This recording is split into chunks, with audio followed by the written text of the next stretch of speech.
Hey you guys! Recently Solana has been showing unbelievable growth in both price and its ecosystem. So now, many people are asking whether it's too late to invest in this asset. Today, I'll answer your key questions about this project. This video is your last chance to buy Solana at a relatively attractive price because a wild rally awaits and you might be left behind. Today, you'll find out what caused the significant growth and whether Solana can take Ethereum's place. We'll explore both the positive and negative aspects of this coin, so be sure to watch this video until the end and subscribe to the channel. So, before we move forward, I want you to keep in mind that this video is not financial advice. It's just my opinion and market analysis, so make sure to do your own research and invest wisely. I'd like to start by saying a few words about an incredible comeback, literally from the bottom. We've seen the incredible work of the team and their partners. Do you know of any project in the top 15 by market capitalization that has grown by almost 500% in just 1 year? I do, and it's Solana. It has gone from $32 to $174 at the time of making the video. Just 2 years ago, no one gave Solana a chance. Everyone literally buried this blockchain due to the FTX scam. Solana was very closely tied to this exchange and its investment fund, but as of now, Solana has completely rid itself of this negative influence and is confidently moving towards breaking its all-time highs. A little less than a year ago, I started making videos about this coin, urging people to pay attention to it. I literally screamed that we were about to see unreal growth in this asset. I literally urged everyone to take notice before it was too late, but at the time I received a lot of hate saying that it was a dead ecosystem with a dead coin. Well, now it looks completely different.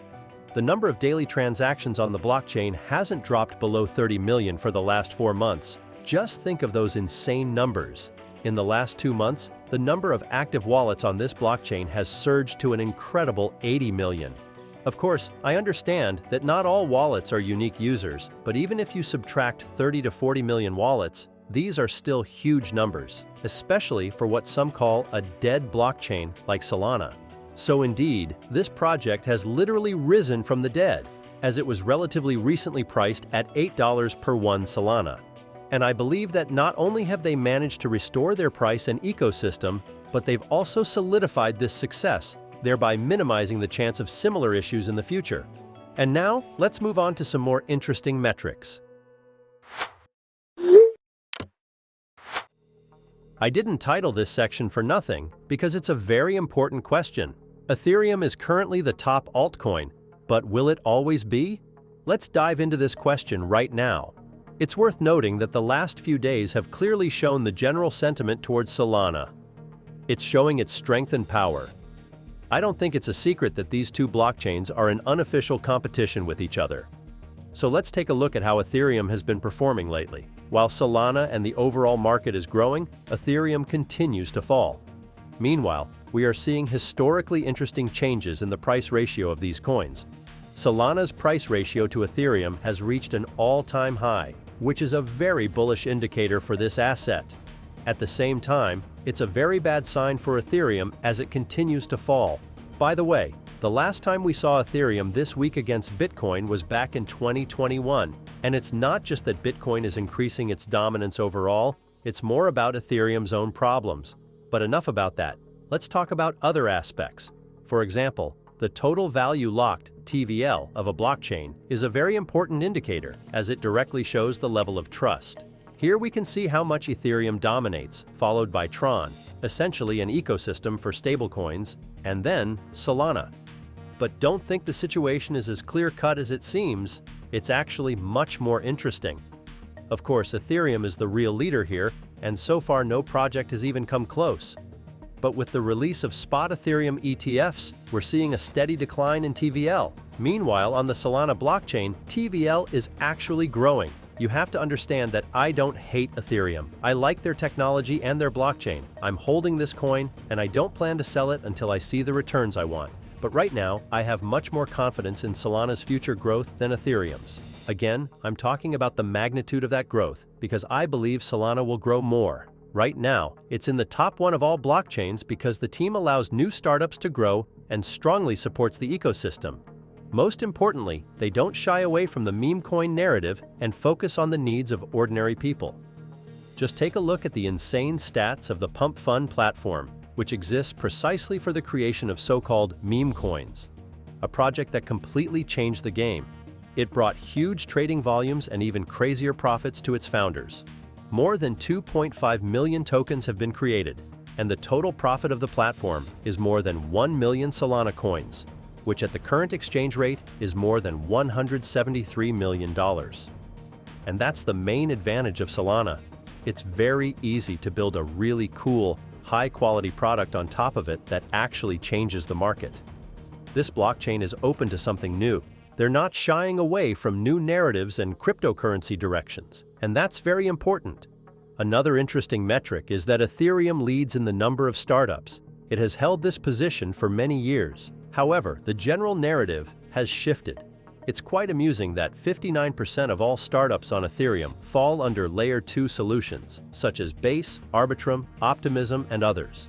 This means that they are only technically built on Ethereum, but are emerging on the Layer 2 market. Meanwhile, the number of startups built on Solana has more than doubled, from just 8% to over 18%.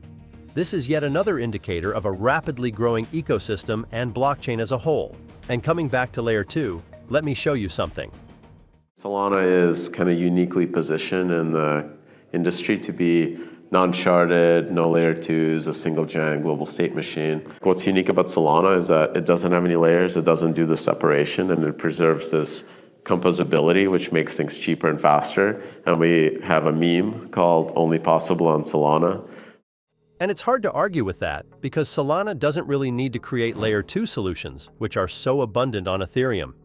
And they're really needed there, because even now, when the bull market hasn't started yet, the gas rates for transactions on this blockchain are simply astronomical. Sometimes these fees are over 100, so during the bull market, the average gas fee per transaction could easily reach 300 or more.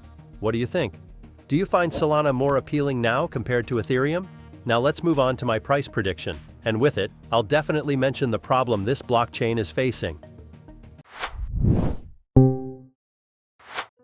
Unfortunately, there are no perfect tokens in crypto. There are always positives and negatives. Bitcoin is very slow and expensive for transactions, Ethereum is faster, but still quite expensive, and Solana has its own problems, which we'll discuss now. Many people attribute a lack of decentralization to this blockchain. Let's take a closer look at this issue. Jump Crypto introduced an alternative client technology that improved the situation significantly. The Solana team also reduced the technical requirements for validators. However, Solana's validators still prefer cloud infrastructure, which can undoubtedly cause some problems. A good example of this is the situation that occurred in 2022, when 1,000 validators were disconnected from the network, causing instability in a fifth of Solana's operations. This outage was due to a decision by the Hetzner server provider. This situation was quite revealing and highlighted a real problem with the blockchain. Interestingly, Solana's price didn't drop at all during this time. As of the recording of this video, the issue with the nodes can be considered resolved.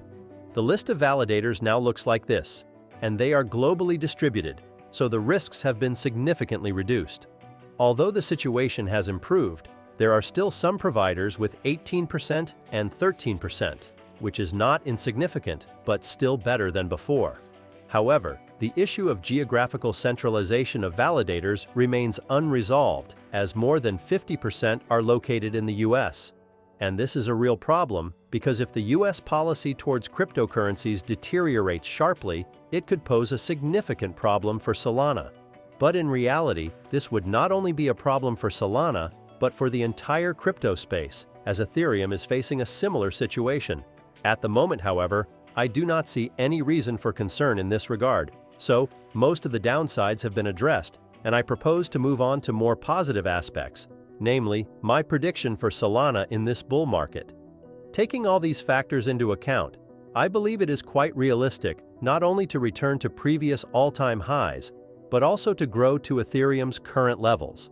After all, the Solana ecosystem is growing very fast, which means there's a huge amount of liquidity on the blockchain, a huge number of opportunities and advantages over Ethereum. Even buying at current levels seems like a pretty good idea to me if you're willing to hold the token for a sufficient period of time. Well, that's about it. I would like to remind you that this video is by no means financial advice. These are just my views and thoughts on the market, so always do your own research and invest wisely before putting your money in. Give this video a thumbs up if you enjoyed it. Subscribe to the channel so you don't miss out on coin growth. Thanks for watching your Coin Post.